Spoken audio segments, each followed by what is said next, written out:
আসসালামু আলাইকুম সুপ্রিয় শিক্ষার্থীবৃন্দ। আশা করি তোমরা সবাই ভালো আছো এবং থাম্বনেইল দেখে হয়তো তোমরা বুঝে গেছো যে আজকের আলোচনাটা কোন বিষয়ের উপরে। আমরা ফিজিক্স, জেনারেল ম্যাথ এবং হায়ার ম্যাথের উপরে কিছু লেকচার পাবো ফ্রি আকারে, আর বাকিগুলো পেইড আকারে থাকবে। তবে এই যে জেনারেল ম্যাথ, হায়ার ম্যাথের উপরে এবং ফিজিক্সের উপরে যে লেকচারগুলো আমরা দেখবো, এগুলো কিন্তু আমরা ধারাবাহিকভাবে দেখবো, যেন আমাদের কোনো টপিক, কোনো একটা বেসিক বাদ পড়ে না যায়। এর আগে ফিজিক্স ইউনিট 1 বা চ্যাপ্টার 1 এর পার্ট এ আলোচনা করা হয়েছে, যেখানে মূলত কিছু বেসিক্স এবং ম্যাথে খুবই গুরুত্বপূর্ণ, খুবই দরকারি একটি একক থেকে অন্য এককে কিভাবে যাব, কিভাবে মাত্রা নিয়ে প্রশ্ন হতে পারে, কিভাবে সেগুলো সমাধান করবো, এগুলো নিয়ে খুঁটিনাটি আলোচনা করা হয়েছে। তোমরা যারা দেখোনি ভিডিওটা, অবশ্যই ভিডিওটা দেখে নিবে এবং তারপরে এই ভিডিওটা দেখবে, তাহলে অধ্যায়টা সম্পূর্ণ হবে তোমাদের। আশা করি তোমরা মনোযোগ সহকারে দেখবে, ভিডিওটা পজ না করে দেখবে এবং ধারাবাহিকভাবে দেখতে থাকো ভিডিওগুলো। আমাকে তোমরা কমেন্টে জানাবে কিভাবে আমি তোমাদেরকে সাহায্য করতে পারি। কথা না বাড়িয়ে চলো আজকের ভিডিওটা শুরু করা যাক।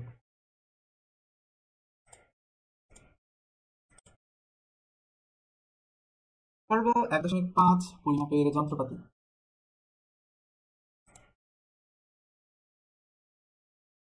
পরিমাপের যন্ত্রপাতি বা মেজারিং ইনস্ট্রুমেন্টস বলতে সবার প্রথমে আমাদের সুপরিচিত একটা যন্ত্রের কথা বলা দরকার। এটা হচ্ছে একটা, এই যে স্টিলের স্কেল বা কাঠের স্কেল আমরা ব্যবহার করি, যেটা এটা সাধারণত 30 সেন্টিমিটারে দাগ কাটা থাকে এবং 12 ইঞ্চ এ দাগ কাটা থাকে। তবে স্কেল বলতে কি আমরা শুধু এটাকেই বুঝি? স্কেল বলতে এমন সব নির্দেশককেই বোঝাবে যাদের সাথে তুলনা করে আমরা যে কোনো পরিমাপ করতে পারি। এটি একটি দৈর্ঘ্য পরিমাপক স্কেল, একটি সেকেন্ড পরিমাপক থামাঘড়ি, কিংবা আমরা এই যে ছক কাগজে যখন আমরা গ্রাফ করতাম, গ্রাফ পেপারে, তখন উপরের দিকে আমরা একটা কথা লিখতাম যে স্কেল এক্স অক্ষ বরাবর সমান এত বর্গঘর সমান এত একক, ওয়াই অক্ষ বরাবর এক বর্গঘর সমান এত একক। এই যে আমরা কথাগুলো লিখে দিতাম, এটাও কিন্তু এক ধরনের কল্পনার স্কেল। এর সাথে তুলনা করেই তো আমরা চিত্রটা আঁকছি, তাই না? তাহলে এটা এক ধরনের স্কেল। আমরা এই পর্বে বা ফিজিক্সের এই অধ্যায়ে কিছু বিশেষ স্কেল নিয়ে আলোচনা করব। সবার প্রথমে আমরা আলোচনা করব মিটার স্কেল নিয়ে। হ্যাঁ, মিটার স্কেল। মিটার স্কেলটা আসলে কিরকম, আমাকে এখানে উইন্ডো থেকে আমার চেহারাটা হাইড করে দিতে হবে। আচ্ছা, মিটার স্কেল মূলত এই যেটা, এরকম একটা স্কেল আমরা কিন্তু সচরাচর ম্যাথ টিচারকে বা সায়েন্সের টিচারকে আমাদের স্কুলে বা কলেজে আমরা তৈরি করতে দেখেছি। তারা বোর্ডে বিভিন্ন আঁকাকির কাজে এই স্কেলটা ব্যবহার করতেন, যেটা 1 মিটার লম্বা। এই 1 মিটার লম্বা হওয়ার কারণে এটাকে আমরা বলছি মিটার স্কেল। যেহেতু এখনো অনেক জায়গায় ইঞ্চি ফুট প্রচলিত আছে, যেমন মার্কিন যুক্তরাষ্ট্র, তাই মিটার স্কেলের অন্য পাশে আমরা সবসময় কিসে দেখি? ইঞ্চিতে দাগ কাটা থাকতে দেখি। 1 ইঞ্চি সমান কত? 2.54 সেন্টিমিটার। আমাদের আরো মনে রাখতে হবে 1 ফুট সমান 12 ইঞ্চি এবং 3 ফুট সমান 1 গজ। একটা স্কেলে সবচেয়ে যে সূক্ষ্ম দাগ থাকে, আমরা সে পর্যন্তই কিন্তু পরিমাপটা করতে পারি। মিটার স্কেল সাধারণত মিলিমিটার পর্যন্ত ভাগ করা থাকে, তাই আমরা মিটার স্কেলের সাহায্যে কিন্তু মিলিমিটার পর্যন্ত সূক্ষ্মভাবে পরিমাপ করতে পারি। এখানে লক্ষ্য করো একটা সংখ্যা 0.364 মিটার। এটা দ্বারা কি বোঝানো হচ্ছে? 0.364 মিটার বলতে বোঝানো হচ্ছে 36 সেন্টিমিটার এবং 4 মিলিমিটার। 4 মিলিমিটার তো আমরা সহজভাবেই আমরা চোখ দিয়ে কিন্তু ওই স্কেল থেকে বের করে নিতে পারবো যে 4 মিলিমিটার কত হবে। 36 সেন্টিমিটার 4 মিলিমিটার, এটা আমরা সহজে পরিমাপ করতে পারি। কিন্তু নিচের সংখ্যাটা লক্ষ্য করে দেখি, 0.3643 মিটার। এই যে 0.3643 মিটার, এটাকে আমরা স্কেলের সাহায্যে পরিমাপ করতে পারবো? পারবো না কিন্তু। 0.3643 মিটার বলতে বোঝায় 36 সেন্টিমিটার এবং 4.3 মিলিমিটার। 4 মিলিমিটার 5 মিলিমিটারের মাঝামাঝি একটা জায়গা। এখন 0.3 না 0.4 না 0.5, এটা আমরা সূক্ষ্মভাবে বুঝতে পারবো না। এটা বোঝার জন্য আমাদের একটা বিশেষ স্কেল দরকার পড়বে, তার নাম হচ্ছে ভার্নিয়ার স্কেল। তবে ভার্নিয়ার স্কেল নিয়ে আলোচনার পূর্বে আমরা মিটার স্কেলের সাহায্যে আলোচনা দেখি। এখানে দেখো, মিটার স্কেলের প্রান্তে একটা বস্তু বসানো হয়েছে। এই বস্তুটার যদি আমরা দুই ধার লক্ষ্য করি, তাহলে এই ধারটা, বাম দিকের ধারটা দেখো 0 দাগের সাথে মিলে গেছে এবং ডান দিকের ধারটা কোথায় মিলে গেছে? 4.3। হ্যাঁ, তাহলে আমরা এটার দৈর্ঘ্য কত বলতে পারি বলো দেখি? দৈর্ঘ্যটা আমরা বলবো 4 সেন্টিমিটার 3 মিলিমিটার বা 4.3 সেন্টিমিটার। আচ্ছা, তাহলে আপাত দৃষ্টিতে আমরা কিন্তু এই যে 4.33 এর পরে গেছে না আগে গেছে 4.33 মিলিমিটার এবং 4 মিলিমিটারের মাঝামাঝি কোথায় আছে, এটা কিন্তু আমরা বলতে পারবো না। ঠিক আছে, এটা আমরা পরে পরিবর্তন করে দেখবো ভার্নিয়ার স্কেলের সময়। আচ্ছা, এরপরে দেখো, যদি বস্তুটাকে আমরা মাঝামাঝি অবস্থানে নিয়ে আসি 14.3 সেন্টিমিটার, তাহলে কি আমরা বস্তুটার দৈর্ঘ্য 14.3 সেন্টিমিটার? না, আমরা বস্তুটার দৈর্ঘ্য 14.3 সেন্টিমিটার ক্ষেত্রে বলতে পারি না। কেন পারি না? কেন আমরা এই যে সামনের অংশটা, এই অংশটা দেখতে পাচ্ছি, এটা খালি। তাহলে এটা কি বলতে পারি? আমরা এটাকে ত্রুটি হিসেবে করতে পারি বা অতিরিক্ত হিসেবে গণনা করতে পারি। এটাকে আমাদেরকে কি করতে হবে? এই যে 14.3 সেন্টিমিটার, সেটা থেকে এটা বাদ দিয়ে দিতে হবে। আচ্ছা, তাহলে আমাদের মিটার স্কেলের সাহায্যে বস্তুর দৈর্ঘ্যটা কি হবে? L2 - L1 করলে আমরা বস্তুর দৈর্ঘ্যটা পেয়ে যাব। এখন যদি স্কেলটির সামনের দিকে ভাঙা থাকে, ধরো যে 7, এই যে 7 দাগ রয়েছে, 8 দাগ রয়েছে, বা এইখান থেকে আড়াআড়ি ভাবে উঁচু নিচু ভাবে এটা ভাঙা রয়েছে, তাহলে আমরা পরিমাপ করতে পারবো না? আমরা পরিমাপ করতে পারবো, কেননা L1 এবং L2 এর যে দাগগুলো প্রয়োজন হবে, সেই দাগগুলো কিন্তু ওই ভাঙা স্কেলেও থেকে যাবে। আশা করি বিষয়টা বুঝতে পেরেছো। এইবার আসি আমরা ভার্নিয়ার স্কেল নিয়ে। একটু আগে আমরা বলতেছিলাম যে মিলিমিটারের সূক্ষ্ম দাগ পরিমাপের জন্য বিজ্ঞানী পিয়েরে ভার্নিয়ার স্কেল আবিষ্কার করেছেন, তাই তার নাম অনুসারে এটাকে ভার্নিয়ার স্কেল বলা হয়ে থাকে। আবার এটা যেহেতু মূল স্কেলের উপর দিয়ে এই ভার্নিয়ার স্কেলটাকে স্লাইড করিয়ে বাম ডান দিকে নিয়ে যাওয়া যায়, তাই এটার নাম স্লাইড ক্যালিপার্সও বলা হয়ে থাকে। স্লাইড ক্যালিপার্স বা ভার্নিয়ার ক্যালিপার্সের যে দাগগুলো রয়েছে এগুলো কিন্তু আমাদের মূল স্কেলের দাগের চেয়ে সূক্ষ্ম বা ছোট হয়ে থাকে। হ্যাঁ, এই দাগগুলো ছোট বিধায় এটা বেশি পরিমাপ করতে পারে। সাধারণত মিটার স্কেল মিলিমিটার পর্যন্ত পরিমাপ দিতে পারে। মিটার স্কেলের সাহায্যে দৈর্ঘ্য পরিমাপের বেলায় আমরা কেবল আদি দাগ এবং প্রান্তীয় দাগ দেখি, কিন্তু অনেক সময় বস্তুর বাহু বা ধার পূর্ণাঙ্গ রূপে কোনো মিলিমিটার দাগের উপর পড়ে না বা দাগের সাথে মিলে যায় না, অনেক সময় মাঝামাঝি অবস্থান করে, তাই আমরা নিখুঁত পরিমাপ কিন্তু পাই না। এই মিলিমিটারের ভগ্নাংশ নিখুঁতভাবে পরিমাপ করার জন্য আমাদের ভার্নিয়ার স্কেলের সাহায্য নিতে হয়। আর ভার্নিয়ার স্কেল পরিমাপ করার জন্য আমাদের তিনটি রাশি সম্পর্কে জানতে হবে: প্রধান স্কেল বা মূল স্কেল পাঠ, ভার্নিয়ার সমাপতন এবং ভার্নিয়ার ধ্রুবক। এইখানে মনে রাখতে হবে অবশ্যই অবশ্যই যে কোনটা কোন স্কেল থেকে পরিমাপ করতে হয়। প্রধান স্কেল থেকে কেবলমাত্র প্রধান স্কেল পার্টটাই আমরা পাবো, ভার্নিয়ার স্কেল থেকে বাকি দুটো অর্থাৎ ভার্নিয়ার সমাপতন এবং ভার্নিয়ার ধ্রুবক পাবো। অনেক সময় ব্যাখ্যামূলক প্রশ্ন থাকে ভার্নিয়ার সমাপতন 5 বলতে কি বুঝো, তখন আমরা কিন্তু উল্টাপাল্টা করে ফেলি, এটা বলে দেই যে মূল স্কেলের এততম দাগ। ঠিক আছে, এইভাবে বলা যাবে না বা ভুল হবে। কি ভুল হবে একটু পরে আবার বলছি, লক্ষ্য করো। সবার প্রথমে আমরা ভার্নিয়ার স্কেলটার গঠন সম্পর্কে একটু দেখি। এই যে ভার্নিয়ার স্কেলটা রয়েছে তার পাশেই রয়েছে বা নিচে রয়েছে মূল স্কেলটা এবং লকিং স্ক্রু। লকিং স্ক্রুর কাজ আসলে কি, যে একটা বস্তুকে যখন আমরা এই যে এক্সটার্নাল জস বা বহিঃচোয়াল এবং ইন্টারনাল জস বা অভ্যন্তরীণ চোয়ালের মাঝে যখন একটা বস্তুকে রাখবো, তখন যেন বস্তুটা রাখার পরে এটাকে এঁটে দিয়ে এটাকে এই স্লাইড ক্যালিপার্সটাকে আর যেন স্লাইড করতে না পারে, এই জন্য ফিক্স করে দেওয়া হয় যেন আমরা পার্টটা নিতে পারি, নেওয়া পর্যন্ত এটা যত নড়ে না যায়, এর জন্য লকিং সিস্টেম বা স্ক্রু ব্যবহার করা হয়। আর এইদিকে নিচে রয়েছে ডেপথ মেজারিং ব্লেড। এই ডেপথ মেজারিং ব্লেড আসলে ডেপথ বলতে আমরা কি বুঝি, গভীরতা বুঝি, তাহলে এটা ডেপথ বা গভীরতা পরিমাপের কাজে ব্যবহার করা হয়। আচ্ছা, উদাহরণের সাহায্যে আমরা লক্ষ্য করি। এই যে নিচের চল দুটোকে আমরা বললাম বহিঃচল। বহিঃচল কেন বলা হচ্ছে, কারণ এটা বহির বেশ মাপার কাজে বা বস্তুর কি বলবো আমরা, বাহিরের যে দৈর্ঘ্য সেটা মাপার কাজে ব্যবহার করা হয়। বহির্বেশ বা বহির দৈর্ঘ্য মাপার কাজে ব্যবহার করা হয়। এরপরে যেটা রয়েছে সেটা হচ্ছে অভ্যন্তরীণ ব্যাস মাপার কাজে এই যে অন্তঃচোয়াল, এটা ব্যবহার করা হয়ে থাকে, বস্তুর অভ্যন্তরে ঢুকিয়ে দেওয়া হয় এটাকে, এবং অন্তঃচোয়ালের সাহায্যে এটা কি পাই আমরা, পাইপের ভিতরের যে ব্যাসটা রয়েছে সেই ব্যাসটা আমরা পরিমাপ করতে পারি। তোমরা একটু আগে লক্ষ্য করেছো হয়তো যে স্কেলটাতে আমরা এরকম কিছু ছিল না, স্কেলটাতে কিন্তু স্বাভাবিক লোহার তৈরি কিছু পাত ছিল, কিন্তু এখানে দেখো প্লাস্টিকের এবং ইলেকট্রিক কিছু ব্যবস্থা দিয়ে এখানে এটাকে ডিজিটাল করে দেওয়া হয়েছে যেন আমাদেরকে আর পরিমাপ করতে না হয়, এটা অটোমেটিক্যালি পরিমাপ করতে পারবে। আচ্ছা, এরপরে রয়েছে ডেপথ মেজারিং ব্লেড। দেখো কিভাবে এটার ডেপথ বা গভীরতা পরিমাপ করা হচ্ছে। তাহলে আমরা এই তিন কাজে মূলত ভার্নিয়ার স্কেলটাকে ব্যবহার করতে পারি। এবার আসি ভার্নিয়ার স্কেলের সাহায্যে পরিমাপের বিষয়টাতে। এই বিষয়ে লক্ষ্য করো যে স্কেল কিরকম সূক্ষ্ম সেটা বোঝানোর চেষ্টা করা হয়েছে। ভার্নিয়ার স্কেলের 10টি দাগ প্রধান স্কেলের 9টি দাগের সমান হয়ে যাচ্ছে। ভার্নিয়ার স্কেলে কতটি দাগ? 10টি দাগ। প্রধান স্কেলের কতটি দাগের সমান হচ্ছে? 9টি দাগের সমান হয়ে যাচ্ছে। আচ্ছা, তাহলে বুঝতেই পারলে যে এর দাগগুলো কিন্তু মূল স্কেলের দাগের চেয়ে বা প্রধান স্কেলের দাগের চেয়ে কিছুটা সূক্ষ্ম হয়ে থাকে। আরো একটা মজার বিষয় রয়েছে যেটা আমরা এখানে পড়াটা পড়লে দেখতে পাচ্ছি। তবে এখানে চিত্র 1.6 এর প্রয়োজন আমাদের, যেটা ডান দিকের পৃষ্ঠায় বা পৃষ্ঠা নম্বর 21 ছিল। আমি এটাকে নিয়ে আসছি, এই যে পৃষ্ঠাটা। আচ্ছা, এখানে লক্ষ্য করলে দেখবা যে 1/10, তারপরে 2/10, তারপর 3/10, এগুলো আসলে কি বোঝাচ্ছে? এগুলো আসলে এই যে দাগ, এই দাগ এবং ভার্নিয়ার স্কেলের দাগ, ভার্নিয়ার স্কেল এবং মূল স্কেলের দাগের মধ্যে যে একটা পার্থক্য, গ্যাপ তৈরি হচ্ছে বা ভগ্ন অংশ তৈরি হচ্ছে, এই ভগ্ন অংশটা পরিমাপের কাজে আমাদের লাগবে। তাহলে প্রথম দাগটা যদি প্রধান স্কেলের কোনো একটা দাগের সাথে মিলে যায়, তাহলে এখানে আমরা বলবো যে এই যে গ্যাপটা রয়েছে এইটুকু অংশে, তাহলে এটা হচ্ছে 1/10 মিলিমিটার। এর পরেরটাতে যেমন দ্বিতীয় দাগটা প্রধান স্কেলে কোনো একটা দাগের সাথে মিলে গেছে, তাই এটাকে আমরা বলবো 2/10 মিলিমিটার, এখানে একটা ভগ্ন অংশ রয়েছে। এরপরটা হচ্ছে 3/10 মিলিমিটার, এটা তৃতীয় দাগ মিলে যাওয়ার কারণে ঘটেছে। তাহলে এইখানে গ্যাপটা বা ভগ্ন অংশটা কতটুকু হবে? 3 × 1/10 করলে পাওয়া যাচ্ছে। এখানে 1/10টা কি একটা ধ্রুবকের মতো, তাই না? এবং 1 2 3টা কি চেঞ্জ হচ্ছে, ভার্নিয়ার সমাপতন যেটা মিলে যাচ্ছে ভার্নিয়ারের যে অংশটা। তাহলে আমরা ভার্নিয়ার ধ্রুবক কাকে বলবো? এই যে 1/10 আসলো, কেন আসলো 1/10? কেন এখানে 10টা দাগ ছিল। ঠিক আছে, ভার্নিয়ার ধ্রুবক কাকে বলে? প্রধান স্কেলের ক্ষুদ্রতম এক ভাগের চেয়ে ভার্নিয়ার স্কেলের ক্ষুদ্রতম এক ভাগ কতটুকু ছোট তাকে ভার্নিয়ার ধ্রুবক বলা হয়। প্রধান স্কেলের ক্ষুদ্রতম এক ভাগের চেয়ে ভার্নিয়ার স্কেলের ক্ষুদ্রতম এক ভাগ কতটুকু ছোট তাকে আমরা বলবো কি? ভার্নিয়ার ধ্রুবক। আমরা পরিমাপ করবো কিভাবে? ভার্নিয়ার ধ্রুবক বের করতে হলে প্রধান স্কেলের ক্ষুদ্রতম এক ঘরের মান অর্থাৎ এস এর মান এবং ভার্নিয়ার স্কেলের মোট ভাগ সংখ্যা অর্থাৎ এন এর মান আমাদেরকে জানতে হবে। ধরো প্রধান স্কেলের এক ঘর 1 মিলিমিটার এবং ভার্নিয়ার স্কেলের 10টি ঘর প্রধান স্কেলের 9টি ঘরের সমান। এটা ধরে নাও। কেন ধরে নিচ্ছি আমরা? প্রত্যেকটা স্কেলে কিন্তু একই রকম হবে না। কোনো স্কেলে ধরো যে ভার্নিয়ার স্কেলটাতে 10টা দাগ কাটা রয়েছে, আবার কোনো স্কেলে ধরো যে 20টা দাগ কাটা রয়েছে, কোনো স্কেলে ধরো যে 50টা দাগ কাটা রয়েছে, এক এক স্কেলের ক্ষেত্রে এক এক রকম।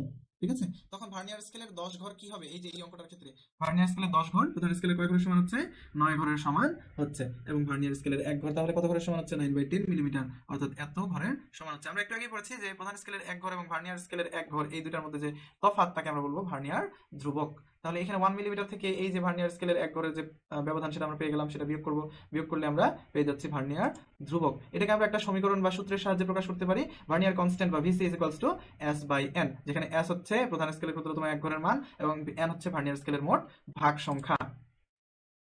ঠিক আছে, তাহলে 10টা ভাগের জায়গায় যদি 20টা ভাগ থাকতো তাহলে 1/10 1/20, 30টা ভাগ থাকলে 1/30, স্ফেরোমিটারে অনেক সময় 30টা দাগ থাকে। ঠিক আছে, তাহলে আমরা এক এক যন্ত্রের ক্ষেত্রে সেই যন্ত্রের ভার্নিয়ার ধ্রুবকটা বের করে তারপরে অঙ্ক করব। এরপর লক্ষ্য করো, কোন দৈর্ঘ্য আমাদেরকে কি করতে হবে সেই নির্দেশনা দেওয়া রয়েছে। মিলিমিটারের সর্বশেষ দাগ পর্যন্ত মেপে ভার্নিয়ার স্কেলের দিকে তাকাতে হয়। ভার্নিয়ার স্কেলের কোন দাগটি মূল স্কেলের মিলিমিটারের দাগের সাথে হুবহু মিলে গেছে বা সমাপতিত হচ্ছে বা খুবই কাছাকাছি গেছে, সেই দাগটা আমাদেরকে লক্ষ্য করতে হবে এবং ভার্নিয়ার ধ্রুবক দিয়ে ওই দাগের মানটাকে গুণ করতে হবে। একটু আগে আমরা কিন্তু দেখেছিলাম যে 1 × 1/10, 2 × 1/10, ওই যে 2 1 2 3 এগুলো আমরা কি বলবো, ভার্নিয়ার সমাপতন বলবো। ঠিক আছে, আচ্ছা এখন আমরা একটু ডিটেইলসের পরিমাপটা দেখি। এখানে লক্ষ্য করো, মূল স্কেল দেখানো হয়েছে এবং ভার্নিয়ার স্কেল দেখানো হয়েছে। আর ভার্নিয়ার স্কেলে অনেক সময় কিন্তু ভার্নিয়ার ধ্রুবকের মানটা উল্লেখ থাকে, তবে অনেক সময় থাকবে না, মরিচা পড়ার কারণে থাকতে পারে, নাও থাকতে পারে, কিংবা আমাদেরকে ধরো যে স্কেল দেওয়াই হলো না, ম্যাথমেটিক্যাল কিছু কাজ দেওয়া হলো, আমরা যেমন রিটেন পরীক্ষায় এরকম ম্যাথ দেখি, তাহলে এই রকম একটা ম্যাথ দেওয়া হলো। ম্যাথ করতে দিলে আমরা সেই ডাটা থেকেই আমরা এটা বের করে নিব যে এস এর মান কত, এন এর মান কত। আর যদি আমাদের হাতে তো স্কেল দেওয়া হয় তাহলে তো খুবই ভালো, স্কেল দিলে আমরা এখানে বুঝে নেব যে এস এর মান হচ্ছে 1 মিলিমিটার বরাবরের মতোই, আর এন এর মান হচ্ছে এখানে 20। মোট দাগ দেখবো আমরা, হ্যাঁ কত লেখা রয়েছে সেটা কিন্তু আমরা দেখবো না, মোটেই দেখবো না, আমরা দেখবো মোট কয়টা দাগ রয়েছে। আচ্ছা, এখানে 20টা দাগ রয়েছে, তাহলে ভার্নিয়ার ধ্রুবকের মান হচ্ছে 1/20, 1/20 করলে আসবে 0.05 মিলিমিটার। আচ্ছা, তাহলে ভার্নিয়ার সমাপতন কি আরেকবার একটু পড়ে নেই। বস্তুর দৈর্ঘ্য পরিমাপের সময় ভার্নিয়ার স্কেলে যে দাগটি প্রধান স্কেলের কোনো একটি দাগের সঙ্গে মিলে যায় বা সবচেয়ে কাছাকাছি অবস্থান করে, ভার্নিয়ার স্কেলের ওই দাগের মানই হলো ভার্নিয়ার সমাপতন। যেমন বস্তুর দৈর্ঘ্য পরিমাপের সময় ভার্নিয়ার স্কেলের পঞ্চম দাগটি প্রধান স্কেলের কোনো একটি দাগের সাথে মিলে গেলে তখন আমরা বলবো ভার্নিয়ার সমাপতন হচ্ছে 5। দেখো মনে রাখতে হবে কিন্তু যে ভার্নিয়ার স্কেলের বারবার কথাটা বলছি কারণ অনেক স্টুডেন্টকে আমি এটা ভুল করতে দেখেছি। ভার্নিয়ার ধ্রুবক কি? প্রধান স্কেলের ক্ষুদ্রতম 1 ভাগের চেয়ে ভার্নিয়ার স্কেলের 1 ভাগ কতটুকু ছোট তার পরিমাণকে ভার্নিয়ার ধ্রুবক বলা হয়। একটু আগে আমরা কিন্তু পরিমাপ করা শিখেছি, তারপর পরিমাপ দেখেছি, আর এখানে আমি আর আলোচনা করছি না। তবে একটা কথা বলতে পারি যে এই সংজ্ঞাটাকে ভার্নিয়ার ধ্রুবক কাকে বলে এটাকে তোমরা দুই ভাবে বলতে পারো। একটা যে প্রধান স্কেলের ক্ষুদ্রতম 1 ভাগের চেয়ে ভার্নিয়ার স্কেলের ক্ষুদ্রতম 1 ভাগ কতটুকু ছোট তার মানকে বলা হয় ভার্নিয়ার ধ্রুবক। আর আরেকভাবে বলতে পারো তোমরা যে প্রধান স্কেলের ক্ষুদ্রতম 1 ঘরের মান অর্থাৎ এস এবং ভার্নিয়ার স্কেলের মোট ভাগ সংখ্যা অর্থাৎ এন এর অনুপাতকে আমরা ভার্নিয়ার ধ্রুবক বলতে পারি। এই দুটো বোঝা হয়ে গেলে তারপর আমাদেরকে ওই উপরের অংশটা বুঝতে হবে, উপরে না দিয়ে এটাকে নিচে দিলে ভালো হতো।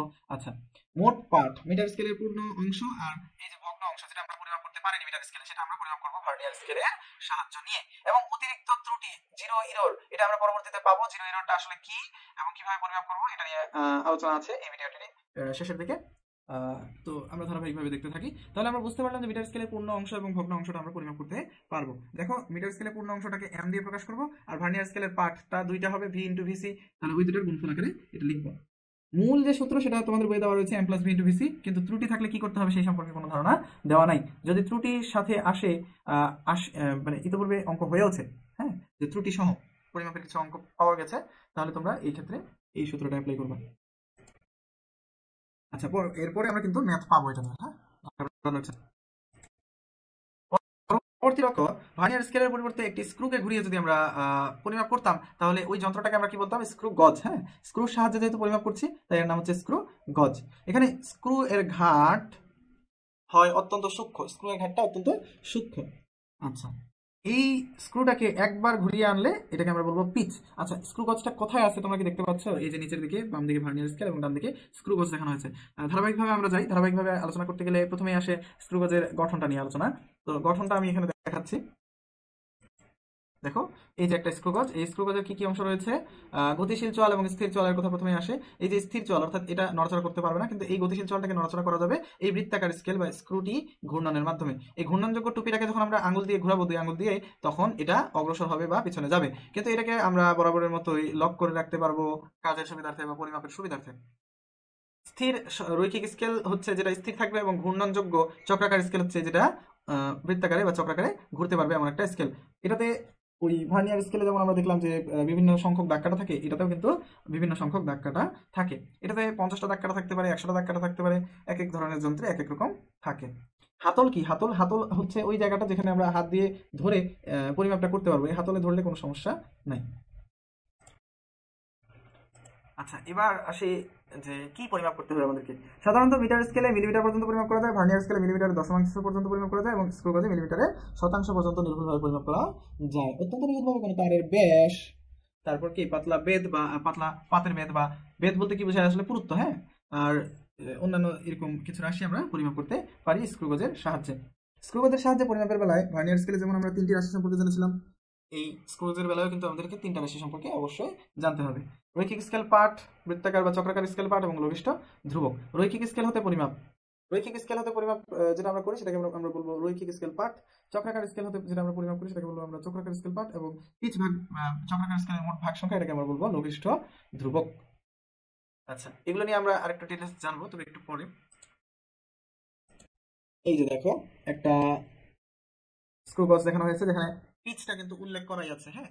যদি যন্ত্রের গায়ে এভাবে লেখা থাকে 25 × 1 মিলিমিটার, তাহলে আমাদেরকে বুঝতে হবে 25 দ্বারা কি বোঝানো হচ্ছে, এই যে চোয়ালটা রয়েছে, চোয়াল দুটো, এর মাঝখানে 25 মিলিমিটারের কোনো একটা বস্তুকে আমরা স্থাপন করতে পারবো এবং তার পার্টটা আমরা সূক্ষ্মভাবে পরিমাপ করতে পারবো। আর 1 মিলিমিটার দ্বারা কি বোঝানো হচ্ছে, 1 মিলিমিটার হচ্ছে বস্তুটার পিচ, যন্ত্রটার পিচ, হ্যাঁ। যন্ত্রটার পিচ কাকে বলে? যন্ত্রটার পিচ হচ্ছে, এই যে আমরা টুপিটাকে যদি একবার ঘুরাই, তাহলে এই স্কেলটা, বৃত্তাকার স্কেলটা যতটুকু সামনের দিকে অগ্রসর হবে তাকে আমরা বলবো পিচ। সুন্দরভাবে বলতে গেলে স্ক্রু গজের বৃত্তাকার স্কেলের টুপিটি সম্পূর্ণ একবার, অর্থাৎ একদম 360 ডিগ্রি করে ঘুরিয়ে আবার ওই বিন্দুতে আনলে, আবার ওই বিন্দুতে বলতে কিন্তু আবার উল্টো দিকে না, 360 ডিগ্রি জাস্ট ঘোরানোর ফলে বৃত্তাকার স্কেলটি রৈখিক স্কেল বরাবর যতটুকু সরে আসে তাকে আমরা বলবো স্ক্রু গজের পিচ। আচ্ছা, লঘিষ্ঠ ধ্রুবক বা লিস্ট কাউন্ট কাকে বলবো আমরা? স্ক্রু গজের ন্যূনাঙ্ক বা লঘিষ্ঠ ধ্রুবক বলতে স্ক্রু গজ কি পরিমাণ সূক্ষ্ম পরিমাপ দিতে পারে তা বোঝায়। স্ক্রু গজের বৃত্তাকার স্কেলের টুপিটির মাত্র এক দাগ, ওর মধ্যে দাগ রয়েছে না, দেখো এখানে যে 100টা দাগ রয়েছে, একটা দাগ পরিমাণ মোচড় দিলে কি এটা বোঝা যাবে যে কতটুকু অগ্রসর হলো? এই পরিমাণ সূক্ষ্ম পরিমাপ দিতে পারে একটা একটা স্ক্রু গজ। আশা করি বিষয়টা বুঝতে পেরেছো। তাহলে একবার মোচড় দিলে কয়টা ঘুরে? 100টা দাগ ঘুরে আসবে, হয়তো ধরে নাও যে 100টা দাগ কাটা আছে এর মধ্যে। আর যদি একটা ভাগ পরিমাণ মোচড় দেওয়া হয় তাহলে কতটুকু ঘুরছে সেটা তোমরা একটু আন্দাজ করতে পারো?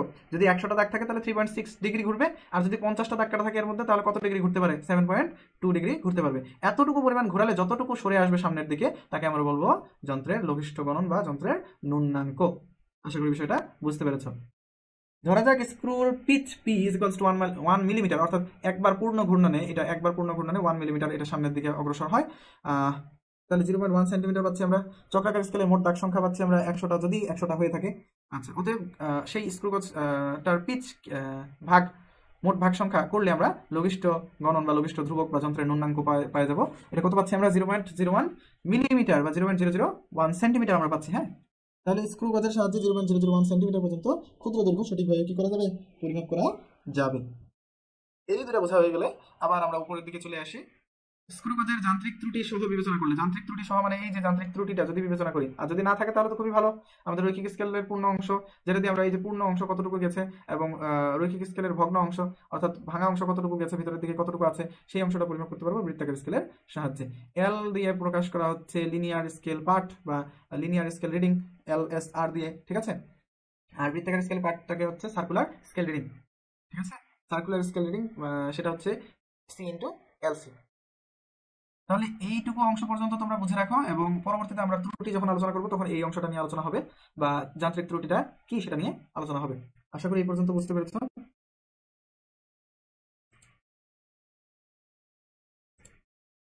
এরপরে রয়েছে বা ভর মাপার যন্ত্র।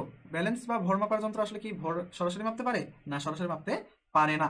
এটা আসলে কিভাবে কাজ করে? ভিতরের দিকে একটা সেন্সর থাকে, হ্যাঁ, ব্যালেন্স সেন্সর যেটাকে বলা হয়। তাহলে এই ব্যালেন্স সেন্সর কি করে? একটা বস্তুর ওজন চাপানো হলে সেই ওজনের বিপরীত দিকে একটা প্রতিক্রিয়া সৃষ্টি হয়। আমরা বেগ না, বল অধ্যায় পড়ছি হয়তো, যে প্রতিক্রিয়ার একটি বিপরীত প্রতিক্রিয়া রয়েছে, তৃতীয় অধ্যায়, তাই না? সেখানে নিউটনের তৃতীয় সূত্র অনুযায়ী প্রত্যেক ক্রিয়ারই বিপরীত প্রতিক্রিয়া সৃষ্টি হয়। এখানে ব্যালেন্সের সেন্সর কতটুকু প্রতিক্রিয়া দিতে হচ্ছে এই যন্ত্রটাকে স্থিতি বজায় রাখার জন্য, সেই প্রতিক্রিয়া বলটা সে পরিমাপ করে নেয়। প্রতিক্রিয়া বলটা বা ওজনটা পরিমাপ করে নেওয়ার পর, যেহেতু ওজন এক প্রকার বল, তাহলে এই ওজনটা পরিমাপ করে নেওয়ার পরে জি দিয়ে ভাগ করলেই আমাদের বস্তুটার ভর চলে আসবে। আমরা দুই ধরনের ব্যালেন্স পাবো, একটা হচ্ছে ডিজিটাল ব্যালেন্স আর একটা হচ্ছে অ্যানালিটিক্যাল ব্যালেন্স। অ্যানালিটিক্যাল ব্যালেন্স মূলত ব্যবহার করা হয় পরীক্ষাগারে, আর ডিজিটাল ব্যালেন্সটা আমরা সচরাচর বাজার করতে গেলেই হয়তো দেখতে পাবো, বাজারে বা বিভিন্ন মুদি দোকানে এটা ব্যবহার করা হয়। আচ্ছা, এরপরে রয়েছে থামাঘড়ি, স্টপ ওয়াচ। সময় মাপার জন্য স্টপ ওয়াচ ব্যবহার করা হয়। একসময় নিখুঁত স্টপ ওয়াচ অনেক মূল্যবান সামগ্রী ছিল, কিন্তু এখন আমাদের এই যে পকেট ঘড়ি, তারপর হচ্ছে মোবাইল ফোন, এগুলোতেই চলে এসেছে, খুব সূক্ষ্মভাবে এটা পরিমাপ দিতে পারে। এই কারণে এটার প্রচলন আসলে অনেকটা কমে গেছে। তারপর আমরা কিন্তু এই টিচারদেরকে পিটি পরীক্ষায় বা বিভিন্ন খেলার মাঠে ব্যবহার করতে দেখি। তবে এটা আসলে নিখুঁতভাবে পরিমাপটা আমরা করতে পারি না। কেন? কারণ এই বাটনটাতে চাপ দিতে দিতে আমাদের মস্তিষ্ক থেকে সিগন্যাল গিয়ে হাত পর্যন্ত পৌঁছাতে একটা নির্দিষ্ট সময় লাগে। এই নির্দিষ্ট সময়ের মধ্যে আসলে ত্রুটি হয়ে যায়। তাহলে মজার ব্যাপার হচ্ছে যে স্টপ ওয়াচ যত নিখুঁতভাবে সময় আমাদেরকে মাপে দিতে পারে, আমরা তত নিখুঁতভাবে আমাদের হাত দিয়ে সেটাকে শুরু করতে বা থামাতে পারি না, এজন্য ত্রুটি হয়ে যায়। ঠিক আছে, এই পর্যন্ত তোমরা বুঝে গেছো। এবার আমরা বিভিন্ন রকমের ত্রুটি নিয়ে আলোচনা করব।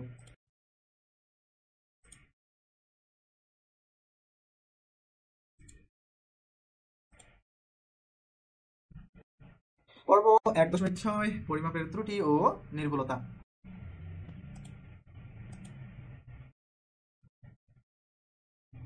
পরিমাপের নির্ভুলতা বলতে আসলে কি বোঝায়? Error and accuracy.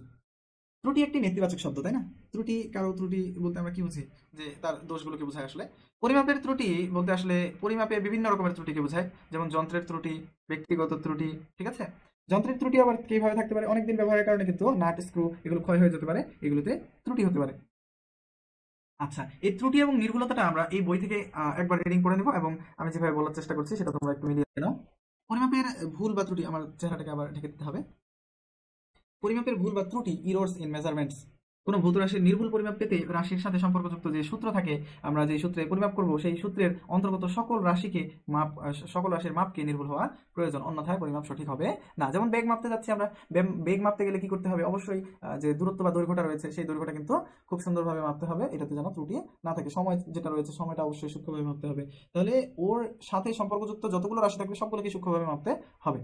যে কোনো ভৌত রাশি পরিমাপে প্রকৃত শুদ্ধ মান পাওয়া যায় না। হ্যাঁ, যে কোনো ভৌত রাশি পরিমাপে প্রকৃত এবং শুদ্ধ মান পাওয়া সম্ভব না, কিছু না কিছু ত্রুটি পরিলক্ষিত হয়। এই ত্রুটি কিভাবে হতে পারে এবং কিভাবে পরিমাপে ত্রুটির মানকে কমিয়ে আনা যায়, চলো সে বিষয়ে আমরা জেনে নেই। পরিমাপের ত্রুটিগুলোকে উৎপন্নের ধরন অনুযায়ী কয়েকটি ভাগে ভাগ করা যায়, যথা 1 হচ্ছে যান্ত্রিক ত্রুটি, 2 পর্যবেক্ষণমূলক বা ব্যক্তিগত ত্রুটি, 3 নম্বর এলোমেলো বা অনিয়মিত ত্রুটি, এবং 4 নম্বর পুনরাবৃত্তিক বা নিয়মিত ত্রুটি। তাহলে কি শেষ হয়েছে? না, আরো একটা রয়েছে, তাই না? লঘিষ্ঠ গণন ত্রুটি, এটাকে 5 নম্বর। আচ্ছা, তো এগুলো সম্পর্কে আমরা জানবো। তবে সবচেয়ে বেশি গুরুত্বপূর্ণ কোনটা? সবচেয়ে বেশি গুরুত্বপূর্ণ হচ্ছে যান্ত্রিক ত্রুটি। এখানে দেখো ম্যাচ বাক্সে এক ধরনের ত্রুটি লক্ষ্য করা যায়, সেটা হচ্ছে 20 ± 2, অর্থাৎ তারা বলেন যে 2টা কাঠি কম বা বেশি থাকতে পারে, তাই না? তো ম্যাচগুলোতে সচরাচর কিন্তু 2টা কাঠি কমই থাকে, আমি দেখেছি অনেকগুলো ম্যাচে। আচ্ছা, যান্ত্রিক ত্রুটি এটা অত্যন্ত গুরুত্বপূর্ণ, এবং আমাদের যে পরিমাপে আমরা পেয়েছিলাম স্লাইড ক্যালিপার স্ক্রু গেজ, সেখানে কিন্তু এই শূন্য ত্রুটি, জিরো এররটাকে নির্দিষ্ট করে বোঝানো হচ্ছিল যান্ত্রিক ত্রুটি হিসেবে। হ্যাঁ, আচ্ছা, ভৌত রাশি পরিমাপে যে সমস্ত যন্ত্র ব্যবহার করা হয় সেগুলো সঠিক এবং সুবিধা না হলে পরিমাপে ত্রুটি দেখা যায়, একে যান্ত্রিক ত্রুটি বলা হয়। বিভিন্ন ধরনের যান্ত্রিক ত্রুটিগুলোর মধ্যে উল্লেখযোগ্য হলো শূন্য ত্রুটি, পিছট ত্রুটি, লেভেল ত্রুটি।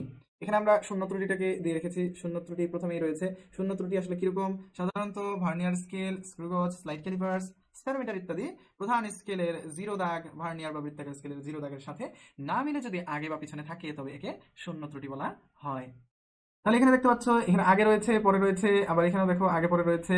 ভার্নিয়ার স্কেলের দাগ দেখে আমরা এটা আগেই পরিমাপ করে নেব, অর্থাৎ বস্তুকে এই চোয়ালের মাঝখানে স্থাপন করার পূর্বেই আমরা কি করব? চোয়াল দুটোকে একত্র করে দেখে নেব যে আসলে ইরোরটা কতটুকু রয়েছে। ইরোরটা পরিমাপ করার পরে আমরা বস্তুর পরিমাপে যাব। যদি ভার্নিয়ার স্কেল দেখো, এখানে 10টা দাগে বিভক্ত, এটা ভার্নিয়ার স্কেল, ছোট একটা স্কেল, আর এদিকে দেখানো হয়েছে উপরের দিকে মূল স্কেলটাকে দেখানো হয়েছে। হ্যাঁ, তাহলে জিরো দাগটা, ভার্নিয়ার স্কেলের জিরো দাগটা যদি মূল স্কেলের ডান দিকে থাকে, তাহলে বুঝতে হবে এই যে এতটুকু অংশ, এই যে ক্ষুদ্র একটা সূক্ষ্ম একটা অংশ, এটা কিন্তু অতিরিক্ত হিসেবে চলে আসতেছে আমাদের পরিমাপের ভিতরে। এটাকে আমাদেরকে কি করতে হবে? বাদ দিতে হবে। আমরা যেমন রৈখিক স্কেলে দেখেছিলাম, রৈখিক স্কেলে পরিমাপের সময় আমরা দেখেছিলাম যে ইরোরটা আসলে ওই বস্তুটাকে যখন মাঝামাঝি নিয়েছিলাম তখন কিন্তু ওটা বেশি আকারে আসছিল, যেটা আমাদেরকে পরবর্তীতে বাদ দিয়ে দিতে হয়েছিল। তাহলে পজিটিভ জিরো ইরোর থাকলে কি করতে হবে? এটাকে বিয়োগ করে দিতে হবে। আর নেগেটিভ জিরো এরর থাকলে এটাকে যোগ করে নিতে হবে, যেহেতু নেগেটিভ জিরো এরর বলতে বোঝাচ্ছে যেখানে জিরো দাগ মূল স্কেলের তার থেকে আরো বাম দিকে রয়েছে। হ্যাঁ, তোমরা এই বিষয়টাকে সংখ্যা রেখার সাহায্যে কিন্তু মনে রাখতে পারো, negative zero error positive zero এররটাকে। যদি শূন্য মূল স্কেলের শূন্য দাগের বাম দিকে থাকে তাহলে এটা নেগেটিভ, আর যদি ডান দিকে থাকে তাহলে এটা পজিটিভ জিরো এরর। আচ্ছা, স্ক্রু গজের ক্ষেত্রে এটা হতে পারে না, স্ক্রু গজের ক্ষেত্রে এটা হতে পারে। যদি জিরো দাগের উপরে থাকে, হ্যাঁ এটা তো জিরো দাগের কি দেখাচ্ছে, জিরো দাগের নিচে দেখাচ্ছে তাই না, জিরো দাগের নিচে না, এই যে স্ক্রু গজের যে বৃত্তাকার স্কেলটা রয়েছে, বৃত্তাকার স্কেল বা চক্রাকার স্কেল, এর শূন্য দাগ এর যদি উপরে থাকে মূল স্কেল বা রৈখিক স্কেলের শূন্য দাগটা, তাহলে এটাকে আমরা বলবো পজিটিভ জিরো এরর। হ্যাঁ, পজিটিভ কেন, কেননা এই যে 0 থেকে 3 পর্যন্ত এতটুকু কিন্তু পজিটিভ, অর্থাৎ অতিরিক্ত হিসেবে আমাদের পরিমাপের ভিতরে চলে আসতেছে, যেটাকে আমরা পরবর্তীতে বাদ দিয়ে দিব। আর নেগেটিভ জিরো এরর কোনটাকে বলবো আমরা, দেখো জিরো দাগ কিন্তু পার হয়ে চলে গেছে, তাহলে এই দুইটা যে অংশ রয়েছে এটাকে আমাদেরকে পরিমাপের অভ্যন্তরে আনতে হবে, এই জন্য আমরা এটাকে পরবর্তীতে যোগ করে নিব, নেগেটিভ জিরো এরর বলা হচ্ছে এটাকে। ঠিক আছে, আচ্ছা শূন্য ত্রুটি বোঝা গেল চিত্রের সাহায্যে। এরপরে আমরা ম্যাথ দেখবো পরবর্তীতে। পিছট ত্রুটি বা ব্যাকল্যাশ এরর আসলে কি? নাট স্ক্রু নীতির উপর ভিত্তি করে যে সমস্ত যন্ত্র তৈরি হয়েছে সেসব যন্ত্রে এই ত্রুটি পরিলক্ষিত হয়। নতুন যন্ত্রের তুলনায় পুরাতন যন্ত্রে এই ত্রুটি বেশি দেখা যায়, ব্যাকল্যাশ ত্রুটি, কারণ অনেকদিন ব্যবহারের ফলে নাটের গর্ত বড় হয়ে যায়, যার ফলে এই ত্রুটিটা উৎপন্ন হয়। পাঠ নেওয়ার সময় যন্ত্রকে একই দিকে ঘুরিয়ে আমরা কি করব, এই ত্রুটিটা দূর করার চেষ্টা করবো। আমরা চিত্রে দেখি, এই যে দেখো একটা চাকার উপর দিয়ে বা বেয়ারিং এর উপর দিয়ে আরেকটা বেয়ারিং যখন ঘুরবে, তখন এই যে একটা দেখো গ্যাপ সৃষ্টি হয়েছে, এখানে তোমাদের জন্য সুবিধার জন্য ব্যাকল্যাশ ত্রুটিটাকে দেখানো হয়েছে। যদি আমরা একই দিক থেকে ঘুরাই তাহলে এই ব্যাকল্যাশ ত্রুটিটা দূর হবে। ঠিক আছে, আচ্ছা লেভেল ত্রুটি, কতকগুলো পরীক্ষণের ক্ষেত্রে যন্ত্রকে ভালোভাবে লেভেলিং করে বা ভূ সমান্তরাল করে না নিলে সঠিক পাঠ পাওয়া যায় না, যেমন নিক্তি বা বিক্ষেপ চৌম্বক মান যন্ত্র, টেনজেন্ট বা গ্যালভানোমিটার ইত্যাদি। এখানে একটাও তোমাদের মনে রাখার দরকার নাই, শুধু এতটুকু বুঝো যে লেভেলিং ত্রুটিটা আসলে কি। দেখো আমি যেই মোবাইলের জন্য যে স্ট্যান্ডটা ব্যবহার করি, সেই স্ট্যান্ডের মধ্যে ভাঙাটার দিকে নজর দেওয়ার একদমই দরকার নাই। যে স্ট্যান্ডটা ব্যবহার করি সেই স্ট্যান্ডের মধ্যে একটা স্পিরিট লেভেল রয়েছে। স্পিরিট লেভেলের আসলে কি, যে স্পিরিট ঢোকানো থাকে এবং বায়ুর বুদবুদ তৈরি করা থাকে, যেন একটা বুদবুদ কোথায় আছে সেটা দেখে আমরা বুঝতে পারি। যেমন এই যে বাম দিকে রয়েছে, এটা যদি মাঝখানে থাকতো তাহলে স্বাভাবিক থাকতো, এবং বাম দিকে থাকার কারণে এর মধ্যে কিছু ত্রুটি পরিলক্ষিত হচ্ছে। তাহলে এটাকে আমরা বলবো কি লেভেল ত্রুটি, অর্থাৎ ভূমি সমান্তরাল নাই এটা। আচ্ছা, এরপর দেখো পর্যবেক্ষণমূলক বা ব্যক্তিগত ত্রুটি। পর্যবেক্ষকের পরীক্ষণের ভুল এবং সঠিক মূল্যায়নের অভাবে এই ত্রুটি পরিলক্ষিত হয়, একে পর্যবেক্ষণমূলক ত্রুটি বা ব্যক্তিগত ত্রুটি বলা হয়। ব্যক্তিগত ত্রুটি, প্রান্ত দাগ ত্রুটি, প্রান্ত দাগ ত্রুটি এখানে দেখো দেখানো হয়েছে, লম্বন ত্রুটি, সূচক ত্রুটি, পরিবেশগত ত্রুটি। এখানে লক্ষ্য করো যে আমরা যখন চোখ দিয়ে দুধের গ্লাসের সাইড থেকে যখন দুধের যে লেয়ারটা কতটুকু আছে কতটুকু পর্যন্ত আমি যদি বুঝতে চাই, তাহলে কিন্তু অনেক সময় ভুল হবে। কেন ভুল হবে, কেননা এই গ্লাসের সাথে একটা স্পর্শ কোণ তৈরি করবে। হ্যাঁ, ঢেউয়ের আকৃতিতে এটা কিন্তু উঠে যাবে গ্লাসের সাথে, এটা পার্শ্ব দিক দিয়ে এটা উঠে যাবে, কাঁচকে ভিজাবে। তাহলে মাঝখানের যে লেয়ারটা রয়েছে সেটা আমাদেরকে ঠিক সূক্ষ্মভাবে সোজাসুজিভাবে দেখতে হবে, নইলে কিন্তু আমাদের এই ত্রুটিটা বা পর্যবেক্ষণ জনিত যে ত্রুটি সেটা হবে। তাহলে আমাদেরকে দুধের গ্লাসের কতটুকু পর্যন্ত রয়েছে, পানির গ্লাসের কতটুকু পর্যন্ত রয়েছে সেটা বুঝতে হলে অবশ্যই মাঝখানের লেভেলটাকে দেখে আমাদের চোখকে সমান্তরালে নিয়ে তারপরে পাঠটা নিতে হবে। আশা করি বিষয়টা বুঝতে পেরেছেন। এরপরে আসে এলোমেলো ত্রুটি। এলোমেলো বা অনিয়মিত ত্রুটি বা র্যান্ডম ইরর বলতে কি বোঝায় আসলে, ত্রুটির বিভিন্ন বিষয়ে উপযুক্ত সাবধানতা অবলম্বন করা সত্ত্বেও কোনো একটি রাশির পাঠ বারবার ভিন্ন হতে দেখা যেতে পারে। পরিমাপে এ ধরনের ভিন্নতা বা পার্থক্যকে দুই ভাবে হতে আমরা দেখি। এক নম্বর হচ্ছে পর্যবেক্ষকের পর্যবেক্ষণের ত্রুটির জন্য হতে পারে, কিংবা পরীক্ষাকালে যন্ত্রের অবস্থার পরিবর্তনের কারণে। যন্ত্রের অবস্থাটা যদি একটু পরিবর্তিত হয়ে যায়, বা ধরো যে বায়ুর ধাক্কা একবার কম লাগছে যন্ত্রে একবার বেশি লাগছে, সেক্ষেত্রে আমাদের এলোমেলো বা অনিয়মিত ত্রুটিটা হতে পারে। উদাহরণস্বরূপ মধ্যাকর্ষজনিত ত্বরণ। হ্যাঁ, পরিমাপের ক্ষেত্রে টি পরিমাপ করার জন্য স্টপ ওয়াচ এবং এল মাপার জন্য, এগুলো তোমাদের বোঝার আসলে এখনই দরকার নেই। অনিয়মিত ত্রুটি পরিবর্তনশীল, এটা পরিবর্তিত হতেই থাকে প্রতিবার, তাই এটা দূর করা এত সহজ নয়। অর্থাৎ এই ত্রুটি দূর করতে হলে অধিক সংখ্যক পাঠ নিয়ে সেগুলো হতে গড় পাঠ গ্রহণ করতে হবে। আশা করি বিষয়টা বুঝতে পেরেছো। এরপর রয়েছে পুনরাবৃত্তিক বা নিয়মিত ত্রুটি।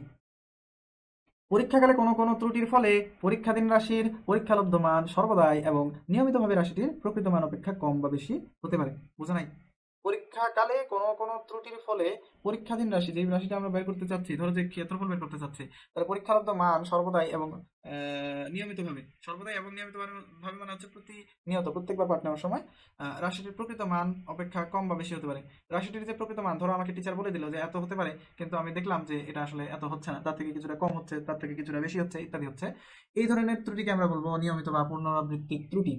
পুনরাবৃত্তিক ত্রুটি নির্ণয় করার কোনো যুক্তিযুক্ত বা প্রামাণ্য উপায় নাই। এটা আসলে কেন ঘটে, কিভাবে ঘটে, চিন্তা করলে মাথার উপর দিয়ে যাবে। পরম ত্রুটি বা অ্যাবসলিউট ইরর, কোনো একটি রাশির প্রকৃত মান এবং পরিমাপকৃত মানের মধ্যে যে পার্থক্য তাকে আমরা বলবো পরম ত্রুটি। পরম ত্রুটির পরিবর্তে আমরা কখনো কখনো আপেক্ষিক ত্রুটি বা শতকরা ত্রুটিও ব্যবহার করে থাকি। শতকরা ত্রুটিটা কি হবে? শতকরা ত্রুটি মাপতে গেলে আমাদের পরম ত্রুটিটা লাগবেই। প্রকৃত মান মাইনাস পরীক্ষালব্ধ মান, এটাকে আমরা বলবো পরম ত্রুটি বা চূড়ান্ত ত্রুটি। চূড়ান্ত ত্রুটি ভাগ প্রকৃত মান ইন্টু 100%। এই 100% করার কারণে এটাকে শতকরা বলা হচ্ছে। যদি এটা 100% না করা হতো তাহলে এটাকে বলতাম আমরা আনুপাতিক ত্রুটি।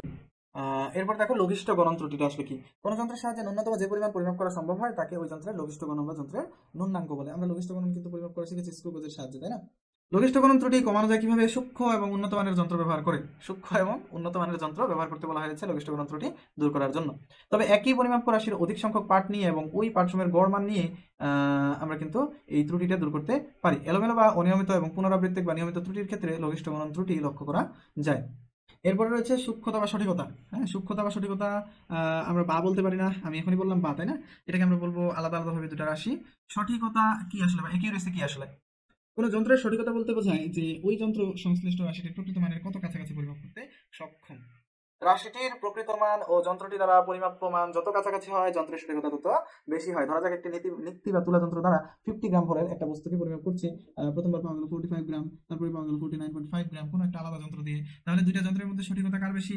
তোমার বন্ধু সঠিকতা বেশি তার, নাকি তোমার সঠিকতা বেশি? তুমি তাহলে ওই 55 পেয়েছো না 60 পেয়েছো, 60-র মধ্যে বা কতর মধ্যে সেটা থেকে তুমি পরিমাপ করতে পারো। সূক্ষ্মতা বা প্রিসিশন কি আসলে? কোন যন্ত্রের সূক্ষ্মতা বলতে বোঝায় যে ওই যন্ত্র দ্বারা সংশ্লিষ্ট রাশিটি পরিমাপ করার পর রিপিটেডলি পরিমাপে প্রাপ্ত পাঠগুলি পরস্পরের কত কাছাকাছি। এর আগেরটাতে ছিল কিন্তু সঠিকতার বেলায় ছিল কিন্তু একটা যন্ত্র, হ্যাঁ, একটা যন্ত্র একটা পার্ট। আর সূক্ষ্মতার বেলায় হচ্ছে একই যন্ত্রের অনেকগুলো পার্টের মধ্যে যদি ব্যবধান তেমন না থাকে তাহলে বলতে পারি আমরা যে সেই যন্ত্রটা ব্যবহার করা ভালো, যন্ত্রটা সূক্ষ্ম। এক্ষেত্রে পরপর পার্টগুলোর পার্থক্য কম, তাই যন্ত্রটির সূক্ষ্মতা আমরা ভালো বলতে পারি। এরপরে আমাদের কিছু গুরুত্বপূর্ণ রাশি সম্পর্কে জানা অত্যন্ত প্রয়োজন। সেটা হচ্ছে সিলিন্ডার বা সিলিন্ড্রিক্যাল কোনো বস্তুর ক্ষেত্রফল এবং আয়তন নির্ণয় করার যে সূত্র রয়েছে। আয়তনের সূত্র হচ্ছে পাই আর স্কোয়ার এইচ। ঘন একক বা ঘন মিটার বা ঘন সেন্টিমিটার হতে পারে। আর এইচ এর জায়গায় তোমরা কিন্তু এলও ব্যবহার করতে পারো। আর মোট ক্ষেত্রফল এটাকে সারফেস এরিয়া এস দ্বারা প্রকাশ করতে পারে বা এ দ্বারা প্রকাশ করা যেতে পারে। তাহলে 2 পাই আর স্কয়ার হচ্ছে কোন অংশটার ক্ষেত্রফল? এই যে উপরের অংশ বৃত্তাকার অংশের ক্ষেত্রফল, নিচের বৃত্তাকার অংশের ক্ষেত্রফল 2 পাই আর স্কয়ার। এবং এই যে পার্শ্ববর্তী যে বক্রাকার পৃষ্ঠের ক্ষেত্রফল সেটা হচ্ছে 2 পাই আর এইচ। তাহলে 2 পাই আর স্কয়ার এবং 2 পাই আর এইচ যোগ করলে আমরা মোট ক্ষেত্রফল পেয়ে যাচ্ছে 2 পাই আর ইনটু আর প্লাস এইচ। তোমরা এখানে এলও ব্যবহার করতে পারো। এরপরে আয়তাকার ঘনবস্তু সদৃশ যেমন কাঠের টুকরা বা পাত, ইস্পাত, দণ্ড ইত্যাদি বস্তুর ক্ষেত্রফল নির্ণয়ের ক্ষেত্রে আমরা কি করব? আমরা ক্ষেত্রফলটা পাবো হচ্ছে 2 into AB plus BC plus CA. 2 into AB plus BC plus CA কি? এ যদি দৈর্ঘ্য হয়, বি যদি প্রস্থ হয়, সি যদি উচ্চতা হয়, তাহলে দৈর্ঘ্য গুণন প্রস্থ গুণন উচ্চতা হচ্ছে তার আয়তন এবং এই দৈর্ঘ্য গুণন প্রস্থ একটা ক্ষেত্রফল পাবো। তার বিপরীত দিকের ক্ষেত্রফলটাও কিন্তু সেম, অর্থাৎ এবি পাবো। প্রথমটা যদি এবি পাই তারপর বিপরীত দিকেরটা এবি পাবো। আবার বাম দিকেরটা যদি বিসি পাই তাহলে ডান দিকেরটাও বিসি পাবো। নিচেরটা যদি সিএ পাই উপরেরটাও সিএ পাবো। তাহলে সবগুলো ক্ষেত্রফল যোগ করলে 2 into AB plus BC plus CA চলে আসে। এরপরে দেখো আরেকটা গুরুত্বপূর্ণ তথ্য, সেটা হচ্ছে আমরা কর্ণ পরিমাপ করতে শিখেছি, তাই না? বর্গের কর্ণ, আয়তক্ষেত্রের কর্ণ। তাহলে কর্ণ পরিমাপ করার সময় যদি এ এবং বি বাহু হয় আয়তক্ষেত্রের, তাহলে আমরা কি করি? রুট ওভার এ স্কয়ার প্লাস বি স্কয়ার পিথাগোরাসের উপপাদ্য ফেলি। আর যদি এটা ঘনবস্তু হয় তাহলে তার কর্ণ দৈর্ঘ্য D equals to root over A square plus B square plus C square. এটা আমাদেরকে মনে রাখতে হবে, যেখানে এ হচ্ছে দৈর্ঘ্য, বি হচ্ছে প্রস্থ, সি হচ্ছে উচ্চতা। ঘনক সদৃশ বস্তু যদি হয় তাহলে এর কর্ণটা কি হবে? একটু আগে বললাম যে রুট ওভার এ square plus B square plus C square. ঘনক হলে প্রত্যেকটা বাহুই সমান হবে, তাহলে এ রুট 3 একক আমরা কর্ণদৈর্ঘ্য হিসেবে পাবো। ঘনকের আয়তন নির্ণয়ের সূত্র আসলে কি হবে বলো দেখি, একটু আইডিয়া করো এর আগে আলোচনা থেকে। এ কিউ হবে, তাই না? এ বি সি ছিল এর আগে, এই ক্ষেত্রে কি হবে? এ কিউ হবে। দৈর্ঘ্য প্রস্থ উচ্চতা যেহেতু সেম। আর ঘনকের মোট ক্ষেত্রফল কি হবে? 2 into AB plus BC plus C. ওখানে এ সব জায়গায় বসায় দাও, বি সি এর জায়গায় এ বসায় দাও, তাহলে তোমরা মোট ক্ষেত্রফল বা সারফেস এরিয়া পেয়ে যাচ্ছ S equals to 6a square. আশা করি এই পর্যন্ত তোমরা বুঝেছো। এরপর লক্ষ্য করো গলক সদৃশ বস্তুর ক্ষেত্রফল ও আয়তন নির্ণয়। গোলকের ক্ষেত্রফল এবং আয়তন কিভাবে আসলো এটা নিয়ে আমরা মূলত ইন্টারমিডিয়েটে জানবো ইন্টিগ্রেশনের মাধ্যমে। সহজভাবেও জানা যায়, তবে এটা আমি আজকে আলোচনা করছি না। আয়তন v equals to 4/3 pi R cube ঘন একক। হ্যাঁ, 4/3 পাই আর কিউব ঘন একক এবং ক্ষেত্রফল হচ্ছে 4 পাই আর স্কয়ার বর্গ একক। তাহলে তোমাদেরকে যদি কেউ বলে যে একটা বৃত্তাকার বলের ঠিক মাঝ বরাবর বা ব্যাস বরাবর যদি একটা ক্ষেত্রফল চিন্তা করি, তাহলে তার ক্ষেত্রফলের তুলনায় এই বলটির সম্পূর্ণ পৃষ্ঠের ক্ষেত্রফল কত হবে? তাহলে বলবো আমরা 4 গুণ হবে। যেহেতু ভিতরের ডিস্কটির ক্ষেত্রফল হচ্ছে পাই আর স্কয়ার, তাহলে 4 পাই আর স্কয়ার হবে এই যে অংশটার ক্ষেত্রফল, সম্পূর্ণ অংশটার ক্ষেত্রফল। এবার আসলে একটা অঙ্ক দেখি আমরা। উপরের যে অংশটা দেখানো হয়েছে এটাতে মূলত ভার্নিয়ার স্কেল নিচে এবং তার উপরে মূল স্কেল দেখানো হয়েছে। নিচেটাতেও সেম, ভার্নিয়ার স্কেলকে অ্যাশ কালারে দেখানো হয়েছে এবং মূল স্কেলকে হালকা গ্রিন, লাইট গ্রিন কালারে দেখানো হয়েছে। প্রথম অংশটা থেকে আমরা কি পরিমাপ করব? প্রথম অংশ থেকে finding negative or positive zero error, আমরা নেগেটিভ এবং পজিটিভ জিরো এররটা এখান থেকে পরিমাপ করব। ঠিক আছে, নেগেটিভ এবং পজিটিভ জিরো এরর মধ্যে তোমাদের কি মনে হচ্ছে কোনটা আছে? ভার্নিয়ার স্কেল তো বাম দিকে রয়েছে, তাহলে এটাতে কি রয়েছে? নেগেটিভ। আমি বলেছিলাম যে সংখ্যা রেখার সাহায্যে তোমরা মনে রাখবা ভার্নিয়ার স্কেল সূক্ষ্ম পরিমাপ দেয়, তাই ভার্নিয়ার স্কেল বাম দিকে রয়েছে জিরো দাগের, তাই এটাতে নেগেটিভ এরর আমরা দেখতে পাচ্ছি। আচ্ছা, নেগেটিভ এরর কতটুকু সেটা আমাদেরকে পরিমাপ করতে হবে পাঠের যে শিখেছিলাম সেই একই সূত্র ব্যবহার করে। আর তারপরে সেকেন্ড ধাপ হচ্ছে আমাদের মূল স্কেল পাঠ নির্ণয় করতে হবে। মূল স্কেল পাঠ এখানে দেখো বোঝা যায় কিনা? মূল স্কেল পাঠ তো জিরো হবে, তাই কিনা? এবং মূল স্কেল পাঠ কি জিরো হবে? আমি বললাম তাই না? হবে, স্যার যা বলবে তাই সঠিক। আচ্ছা, তো মূল স্কেল পাঠ এখান থেকে আমি পাচ্ছি যে মূল স্কেল পাঠ কতটুকু হয়েছে যদি পরিমাপ করে তোমরা। মূল স্কেল পাঠ কিন্তু 6 পর্যন্ত হয়েছে, দেখা যায় মূল স্কেল পাঠ 6 পর্যন্ত হয়েছে। তারপরে দেখো একটা খণ্ড অংশ রয়েছে, এই খণ্ড অংশটা আমরা পরিমাপ করব ভার্নিয়ার স্কেলের সাহায্যে। ভার্নিয়ার স্কেলের 8 নম্বর দাগটি মূল স্কেলের কোনো একটা দাগের সাথে মিলে গেছে, তাহলে ভার্নিয়ার সমাপতন 8 এবং ভার্নিয়ার ধ্রুবক আমরা পাচ্ছি কি 0 থেকে 10 পর্যন্ত, অর্থাৎ ভার্নিয়ার স্কেলের 10টা ভাগ রয়েছে, মূল স্কেলের একটা ভাগ 1 মিলিমিটার, তাহলে 1/10 অর্থাৎ 0.1 মিলিমিটার হচ্ছে ভার্নিয়ার ধ্রুবক। তোমরা এইভাবে কি করতে পারো? পরিমাপটা করতে পারো। আচ্ছা, তাহলে আমরা আলটিমেটলি হিসাব করলে কি পাবো? এখানে জিরো এরর পাবো আমরা -0.4, আর বস্তুটার দৈর্ঘ্য পরিমাপ করলে এই অবস্থাতেই পরিমাপ করলে আমরা পাচ্ছি 6 + 8 × 0.1 6.8। তাহলে 6.8 থেকে আমাদেরকে এররটা বাদ দিতে হবে, বাদ দিলে আমাদের মাইনাস মাইনাসে প্লাস হয়ে যাচ্ছে 7.2 মিলিমিটার আমরা বস্তুটার দৈর্ঘ্য বলতে পারবো। আশা করি এই পর্যন্ত বুঝতে পেরেছো তোমরা। এরপরে দেখো কিছু উদাহরণ দেওয়া রয়েছে, এই উদাহরণগুলো তোমাদের দেবে। চিত্রটিতে দেখানো বস্তুটির দৈর্ঘ্য কত? বস্তুটির দৈর্ঘ্য 7 ± 0.5 মিলিমিটার। এর অর্থ কি দাঁড়ায়? এর অর্থ দাঁড়ায় হচ্ছে 7 + 0.5 এবং 7 - 0.5 এর মধ্যেই কিন্তু বস্তুটার দৈর্ঘ্য নিহিত, এর মধ্যেই কোনো একটা মান হবে। এরপরে হলো এই যে আমি একটু আগে বললাম কি প্রকৃত মান এবং পরিমাপকৃত মানের মধ্যে যে পার্থক্য তাকে বলা হয় চূড়ান্ত ত্রুটি। তারপর আমি বলেছি আপেক্ষিক ত্রুটি কি? চূড়ান্ত ত্রুটি এবং পরিমাপকৃত মানের মধ্যে চূড়ান্ত ত্রুটি এবং পরিমাপকৃত মানের অনুপাত কে বলা হচ্ছে আপেক্ষিক ত্রুটি বা আনুপাতিক। আর যদি আমরা এটাতে 100 দিয়ে গুণ দিয়ে দিই তাহলে এটা হয়ে যাবে শতকরা ত্রুটি। ধরা যাক বর্গাকৃতির একটি বইয়ের দৈর্ঘ্য পরিমাপ করেছো তুমি 10 সেন্টিমিটার এবং তাতে 10% আপেক্ষিক ত্রুটি হয়েছে। 10 সেন্টিমিটার পরিমাপ করেছো, তাতে 10% ত্রুটি, অর্থাৎ 10 সেন্টিমিটার এর 10% বা 10/100 ত্রুটি হয়েছে। তাহলে ত্রুটির পরিমাণ কি আসছে? 10 এর 10/100, তাহলে 1 সেন্টিমিটার হচ্ছে ত্রুটি। এখন 1 সেন্টিমিটার যদি ত্রুটি হয়, ত্রুটি বিবেচনায় না নেই, তাহলে আমরা ত্রুটি মানে আমাদের তো প্রথম ক্ষেত্রে আসবে না, ত্রুটি ছাড়াই আমি পরিমাপ করতেছি। ত্রুটি ছাড়া পরিমাপ করলে আমার পরিমাপকৃত ক্ষেত্রফল কত আসবে? 100 সেন্টিমিটার স্কয়ার। ত্রুটি সহ যদি বিবেচনা করি তাহলে কি আসবে?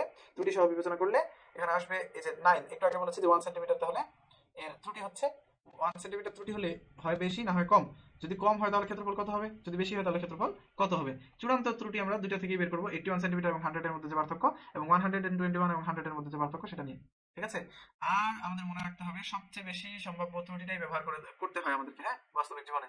মূলত আমাদের দেশে এটা ঘটে না, তবে বাইরের দেশে কিন্তু এটা কিছু কিছু দেশে কিছু কিছু জায়গায় হয়। হ্যাঁ, বিভিন্ন কোম্পানির উদ্দেশ্য থাকে যে গ্রাহককে আমরা ভালো পণ্য দিব এবং তার পাশাপাশি পরিমাণ মতো দিব, যেটা পরিমাণ উল্লেখ থাকবে প্যাকেটের গায়ে, তাহলে তারা কিন্তু ওই পরিমাণ মতোই দেয়। পরবর্তী পৃষ্ঠা আপেক্ষিক ত্রুটিটা কি হবে? 21 সেন্টিমিটার স্কয়ার বাই 100 স্কয়ার, তাহলে আপেক্ষিক ত্রুটি পেয়ে যাচ্ছে এবং এটাকে শতকরায় প্রকাশ করতে আমরা পারবো। আমরা পরবর্তী প্রশ্নে চলে যাচ্ছি। প্রশ্নটা হচ্ছে তুমি একটি বাক্স একটি রুলার দিয়ে মেপেছো, যেখানে শুধু সেন্টিমিটারের দাগ রয়েছে। এখানে একটা কথা বলে রাখা ভালো যে যেই যন্ত্রের ন্যূনাঙ্ক যত, ত্রুটি হওয়ার সম্ভাবনা তার ন্যূনাঙ্কের অর্ধেক হয়। যেমন আমরা যদি আমাদের মিটার স্কেল দিয়ে পরিমাপ করি, মিটার স্কেলের সবচেয়ে ক্ষুদ্রতম দাগ কত? 1 মিলিমিটার। তাহলে আমাদের ত্রুটিটা যদি না দেওয়া থাকে সেক্ষেত্রে আমাদেরকে ধরে নিতে হবে 0.5 মিলিমিটার। হ্যাঁ, আর এখানে দেখো তুমি একটি বাক্স একটি রুলার দিয়ে মেপেছো, যেখানে শুধু সেন্টিমিটারের দাগ কাটা রয়েছে, তাহলে তোমার যন্ত্রের ন্যূনাঙ্ক কত? Centimetre, 1 centimetre. তাহলে ত্রুটিটা হতে পারে ±0.5 সেন্টিমিটার, অর্থাৎ ন্যূনাঙ্কের অর্ধেক।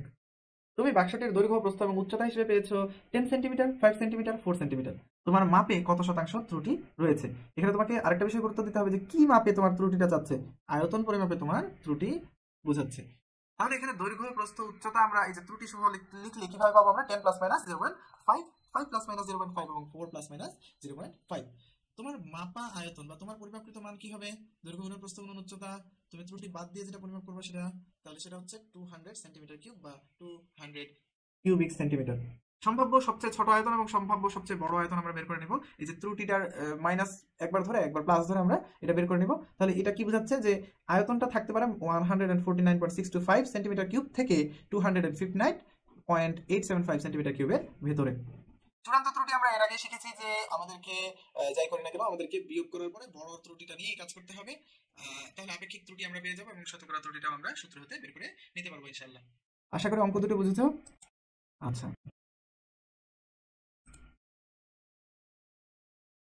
1.7 পরবর্তী লেকচারের সম্পর্কে ধারণা। পরবর্তী লেকচারে আমরা এক অধ্যায়ের কিছু সৃজনশীল এবং এমসিকিউ শর্টকাট ইত্যাদি নিয়ে আলোচনা করব। অবশ্যই তোমরা দেখবে, ভিডিওটা দেখলে তোমাদের উপকার হবে। আর তোমাদের বেসিক নিয়েও অবশ্যই আলোচনা হচ্ছে। আমি আশা করছি যে বেসিক তোমাদের কিছু কিছু বিষয় যেগুলো প্রয়োজন সেগুলো আলোচনা হবে। কাজেই তোমরা এই প্রশ্নগুলো বাসায় সলভ করতে চেষ্টা করো। না পারলে তো ইনশাআল্লাহ সলিউশন দিব, তার সাথে মিলিয়ে নিবে। তবে একটা কথা অবশ্যই বলবো যে যতই পড়িবে ততই শিখিবে, কিন্তু যতই শিখিবে ততই মনে রাখিতে পারিবে না। যতই লিখিবে ততই মনে রাখিতে পারিবে। তোমরা যদি এখন মনে করো যে আমি শুনতেছি শিখতেছি, কিন্তু এই শিখাটা বেশি দিন থাকবে না। বেশি দিন থাকবে সেটাই যখন তুমি লিখবা, হ্যাঁ, তখন তোমার এটা বেশি মনে থাকবে। কেবল গাইড আর বই চোখ বুলাইও না, নইলে সুন্দর বলি সুন্দর বইয়ে রহিয়া যাইবে। আমরা যখন গাইড দেখি তখন মনে হয় না খুব সুন্দরভাবে গুছিয়ে কি সুন্দরভাবে লিখে রেখেছে, কিন্তু এই লিখা লিখাই থেকে যাবে, সুন্দর গাইড চকচক থেকে যাবে যদি তুমি নিজে নিজের কলম দিয়ে খাতায় এগুলো না চর্চা করো। এই জন্য আমি বলি যে কলমের পবিত্র কালি দ্বারা তাহা লিখিয়া দেখো, ইহাই একজন ছাত্রের অনেক অসাধ্য সাধন করিবার মূল মন্ত্র। আমরা এই মন্ত্র অ্যাপ্লাই করে দেখতে পারো যে তোমাদের আসলে উপকার হচ্ছে কিনা। তো কথা না বাড়িয়ে দেখো, এদিকে আমরা যদি এটা একটু বড় করি, বড় করলে দেখো দেখা যায় না প্রশ্নটা। প্রথম প্রশ্নটা দেখা যাচ্ছে কি, একটু বড় যদি করা যায় না, আর হচ্ছে না বড়।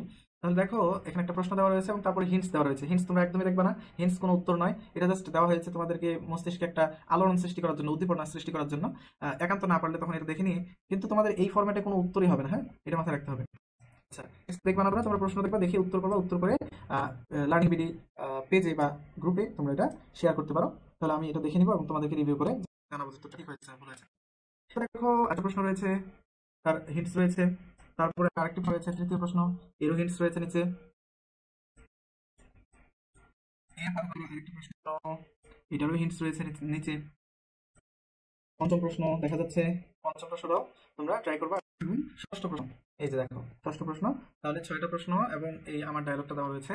হ্যাঁ, তো এই 6টা প্রশ্ন তোমরা কি করবা, খাতার মধ্যে সুন্দর করে করবা, সুন্দর করে করে সুন্দর করে ছবি তুলে তোমরা সুন্দরভাবে আমাকে দেখাবা। তো আমি ইনশাল্লাহ রিভিউ দিব। এর পরের ভিডিওতে আমরা এগুলো নিয়ে সলিউশন করবো এবং শর্টকাট কিভাবে সহজভাবে এই উত্তরগুলো দেওয়া যায় অধ্যায়টা, এটা নিয়ে আলোচনা হবে। পরবর্তী ভিডিও দেখার আমন্ত্রণ জানিয়ে আমি এখানে শেষ করছি। তোমরা অবশ্যই ভিডিওগুলো না কেটে দেখবে, তাহলে তোমাদের উপকারে আসবে। এবং তোমরা পরের ভিডিওগুলো পাওয়ার জন্য চ্যানেলটি সাবস্ক্রাইব করে রাখো, লার্নিং ভিডিও। এই চ্যানেলটিতে তোমরা নিত্য নতুন বিভিন্ন আইডিয়া সম্পর্কে যখনই যেটা আমি পাবো তখনই সেটা তোমাদেরকে দেওয়ার চেষ্টা করবো। তোমরা এটা সাবস্ক্রাইব করে রাখো। পরবর্তী ভিডিও দেখার আমন্ত্রণ রাখছি। ততদিন পর্যন্ত ভালো থাকো, সুস্থ থাকো। আল্লাহ হাফেজ।